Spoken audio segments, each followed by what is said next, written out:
Welcome to Banjara Book TV production. Banjara book TV ಪ್ರೊಡಕ್ಷನ್ಗೆ ನಿಮ್ಮ ಎಲ್ಲರನ್ನ ಸ್ವಾಗತ ಬಯಸುತ್ತೇವೆ. My name is Ivar Fjell. ನನ್ನ ಹೆಸರು ಯುವರ್ ಫಿಯಲ್ಡ್ ಎಂಬುದಾಗಿ. I'm a Norwegian journalist. ಇವರು ಒಂದು ಪತ್ರಕರ್ತರಾಗಿದ್ದಾರೆ.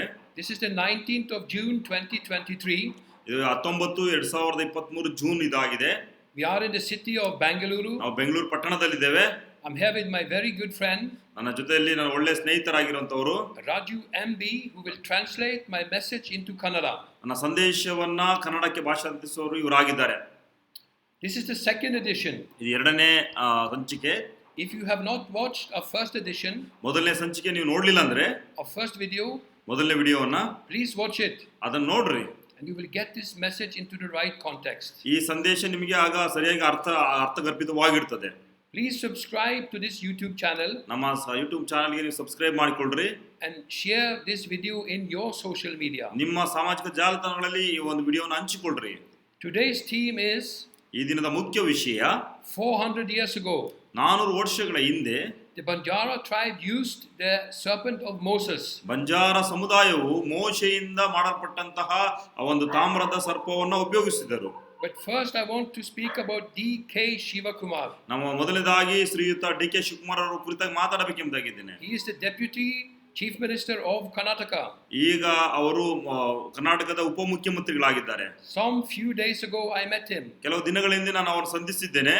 And I handed a copy of my book to him. ನಾನು ಬರೆದಂತಹ ಪುಸ್ತಕವನ್ನ ಒಂದು ಆವೃತ್ತಿನ ಅವರು ಕೊಟ್ಟಿದ್ದೇನೆ.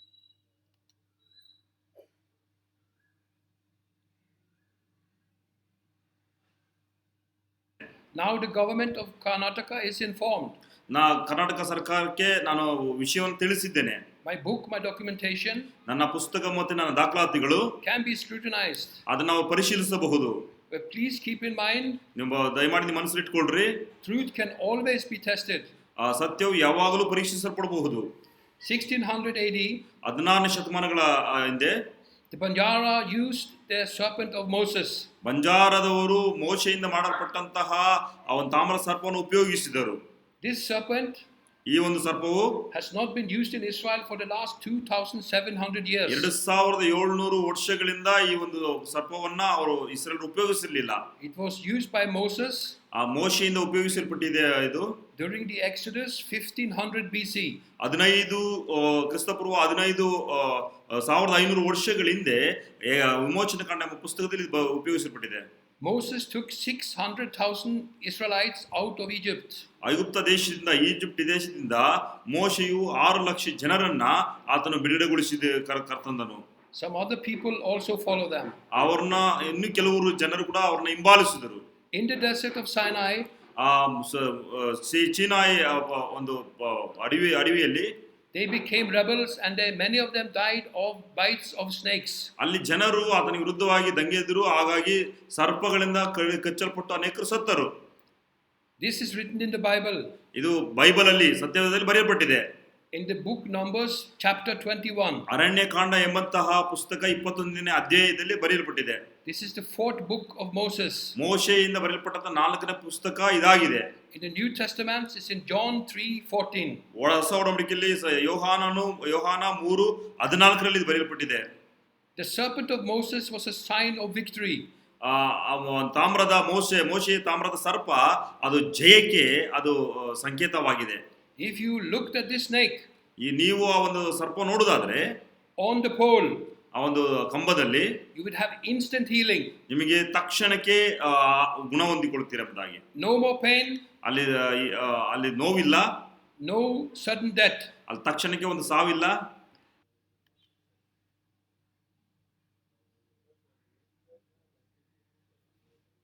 After the people of Israel Israel ನಂತರ entered the promised land, ಅವರು ವಾಗ್ದಾನ ದೇಶಕ್ಕೆ ಬಂದ ನಂತರ there was no longer need for this serpent.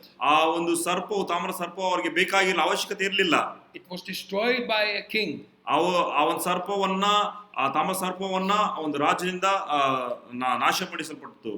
How is this relevant to the Banjara tribe?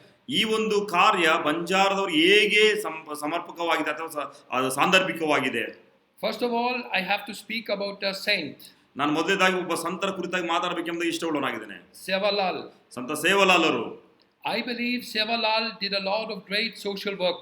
ನಾನು ನಂಬುತ್ತೇನೆ ಅವರು ಅನೇಕ ಸಮಾಜೋನ್ಮುಖಿ, ಸಮಾಜ ಸುಧಾರಣೆ, ಸಮಾಜ ಸೇವೆಗಳನ್ನ ಅವ್ರು ಮಾಡಿದ್ದಾರೆ ಎಂಬುದಾಗಿ.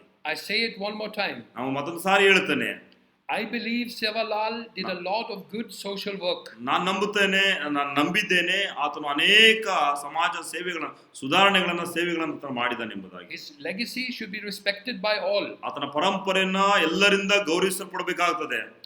The Karnataka Folklore University in the district of Haveri Karnataka ಜನಪದ ಯೂನಿವರ್ಸಿಟಿ ಹಾವೇರಿ ಜಿಲ್ಲೆಯಲ್ಲಿ have published at least one book of Sevalal. Sevalal ಕುರಿತ ಒಂದು ಪುಸ್ತಕವನ್ನ ಅವರು ಬಿಡುಗಡೆಗೊಳಿಸಿದ್ದಾರೆ.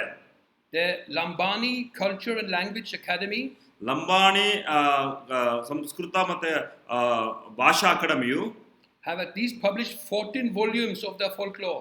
14 ಆವೃತ್ತಿಗಳನ್ನ ಅವರು ಪುಸ್ತಕಗಳ ರೂಪದಲ್ಲಿ ಬಿಡುಗಡೆ ಮಾಡಿದ್ದಾರೆ. Please purchase these books. ಈ ಪುಸ್ತಕಗಳನ್ನ ಕೊಂಡುಕೊಳ್ಳ್ರಿ. Sevalal did a lot of good work. ಸಂತ ಸೇವಲಾಲರು ಅನೇಕ ಒಳ್ಳೆಯ ಕಾರ್ಯಗಳು ಮಾಡಿದ್ದಾರೆ. But before Sevalal was born, ಸೇವಲಾಲರು ಹುಟ್ಟುವುದಕ್ಕೆ ಮುಂಚಿತವಾಗಿ the Banjara tribe worshipped and followed Moses. Banjara ಸಮುದಾಯವು ಮೋಶೆಯ ಮಾರ್ಗಸೂಚಿಯಲ್ಲಿ ಅವರು ನಡೆದರು ಮತ್ತು ಮೋಶೆಯನ್ನ ಅವರು ಆರಾಧನೆ ಮಾಡ್ತಾ ಬಂದರು. They followed his law. ಆತನ ಕಟ್ಟಳೆಗಳನ್ನ ಅವರು ಹಿಂಬಾಲಿಸಿದರು. How do we know this? ಇದು ಹೇಗೆ ನಮಗೆ ಗೊತ್ತು? A French traveler, ಒಬ್ಬ ಫ್ರೆಂಚ್ ಪ್ರಯಾಣಿಕನು, a businessman, ಅವರು ವ್ಯವಹಾರಸ್ಥರಾಗಿದ್ದರು, came to India 5 times. 5 ಬಾರಿ ಅವರು ಭಾರತ ದೇಶಕ್ಕೆ ಬಂದಿದ್ದಾರೆ. It was in the year 1638 ಅದು 1638 to 1643. 1643 ಮಧ್ಯದಲ್ಲಿ. This was 100 years before. ಇದು continue. This was 100 years before Sevalal was born. ಸಂತ ಸೇವಲಾಲ್ ಹುಟ್ಟುವುದಕ್ಕಿಂತ 100 ವರ್ಷಗಳ ಮುಂಚೆ He was born in 1739. ಸಂತ ಸೇವಲಾಲ್ 1739 ಅವರು ಜನಿಸಿದ್ದಾರೆ. The French traveler, ಫ್ರೆಂಚ್ ಪ್ರಯಾಣಿಕನು, saw the Banjaras using the snake serpent of Moses. ಮೋಶೆಯಿಂದ ಮಾಡಲ್ಪಟ್ಟಂತಹ ತೋರಿಸಲ್ಪಟ್ಟಂತಹ ತಾಮ್ರ ಸರ್ಪದ ಆಕೃತಿಯನ್ನ ಉಪಯೋಗಿಸುವುದು ನೋಡಿದನು. The Banjara caravan had camped for the night. Banjara caravan ಅಥವಾ ಶಿಬಿರಗಳು ಒಂದು ರಾತ್ರಿಗೆ ತಂಗುತ್ತಾ ಇದ್ದವು. It was early in the morning. ಅವರು ಮುಂಜಾನೆಯಲ್ಲಿ He saw the Banjaras setting up the same snake, a metal snake on a pillar. ಆ ಒಂದು ಕ್ಯಾಂಪ್ಗಳಲ್ಲಿ ಅಥವಾ ತಾಂಡಗಳಲ್ಲಿ ಒಂದು ತಾಮ್ರದ ಅಥವಾ ಕಬ್ಬಿಣದ ಒಂದು ಸರ್ಪವನ್ನ ಆ ಒಂದು ಕಂಬದಲ್ಲಿ ಕಟ್ಟಿ ಅವರು ತಂಡದ ಮುಂದೆ ನಿಲ್ಲಿಸುತ್ತಿದ್ದರು. This is the first and most important evidence. ಇದು ಮೊದಲನೆಯ ಸಾಕ್ಷಿ ಆಗಿದೆ. This traveler published a book in Europe. ಈ ಒಂದು ಟ್ರಾವೆಲರು, ಈ ಒಂದು ಪ್ರಯಾಣಿಕನು ಯುರೋಪ್ ದೇಶದಲ್ಲಿ ಒಂದು ಪುಸ್ತಕವನ್ನು ಪ್ರಕಟಿಸಿದ್ದಾರೆ. I got my hand on that book. ಆ ಪುಸ್ತಕ ಒಂದು ಪ್ರತಿ ನನ್ನ ಬಳಿಯಲ್ಲಿದೆ. The documentation is published in my new book. ಆ ಒಂದು ಸಾಕ್ಷ್ಯಾಧಾರಗಳನ್ನು ನಾನು ಹೊಸ ಪುಸ್ತಕದಲ್ಲಿ ಬರೆದಿದ್ದೇನೆ. And in a few days, ಕೆಲವು ದಿನಗಳಲ್ಲಿ I will upload a PDF. ಆ PDF ರೂಪದಲ್ಲಿ ಪುಸ್ತಕವನ್ನು ನಾನು ಅಪ್ಲೋಡ್ ಮಾಡಲಿಕ್ಕಿದ್ದೇನೆ. On my website, ಇವರ ಜಾಲತಾಣ banjarabook.com. banjarabook.com ಎಂಬ ಒಂದು ಜಾಲತಾಣದಲ್ಲಿ You can download it. ಅದನ್ನು ನೀವು ಡೌನ್ಲೋಡ್ ಮಾಡ್ಕೊಳ್ರಿ and read it. ಅದು ಓದ್ರಿ. I will also come with 4 more evidences. ನಾನು 4 ಸಾಕ್ಷ್ಯಗಳೊಂದಿಗೆ ಮುಂದಿನ ದಿನಗಳು ಬರಲಿಕ್ಕಿದ್ದೇನೆ. In my book. ಆ ಪುಸ್ತಕದಿಂದ ಇರುವಂತ ಸಾಕ್ಷ್ಯಗಳನ್ನ. This information was ignored. ಈ ಒಂದು ಮಾಹಿತಿಯನ್ನು ನಿರ್ಲಕ್ಷಿಸಲ್ಪಟ್ಟಿತು. By the British government.